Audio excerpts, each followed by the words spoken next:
విహారి బయటికి వెళ్తూ ఉంటే యమున, విహారి ఎక్కడికి వెళ్తున్నావు అని అడుగుతూ ఉంటుంది.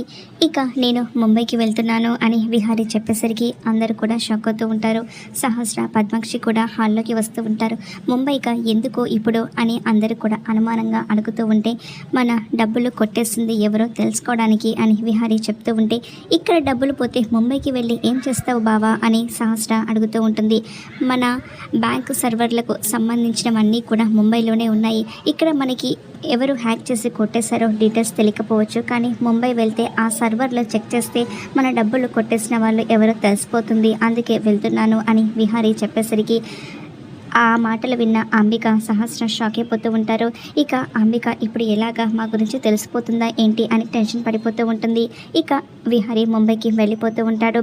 మరో పక్క లక్ష్మి ఎస్ఐతో కలిసి మాట్లాడుతూ ఉంటుంది. ఎస్ఐ ఇక విహారీకి ఫోన్ చేసి మాట్లాడతాను అని చెప్తూ ఉంటుంది. ఇంతలో వెంటనే అంబిక తన పార్ట్నర్కి ఫోన్ చేసి, విహారీ ముంబై వెళ్తున్నాడు, అక్కడికి వెళ్తే డబ్బులు హ్యాక్ చేసి కొట్టేసింది మనమే అని తెలిసిపోతుంది, ఎలాగైనా సరే విహారీని వెళ్లకుండా ఆపాలి, తనని కిడ్నాప్ చేసేయి అని అంబిక ఇన్స్ట్రక్షన్ ఇచ్చేసరికి అలాగే అని చెప్తూ ఉంటాడు. వెంటనే వాళ్ళ రౌడీలకు ఫోన్ చేసి, విహారీ ఎక్కడున్నాడో లొకేషన్ పెడతాను, కిడ్నాప్ చేయండి అని ఇక తన మనుషులకు చెప్తూ ఉంటారు.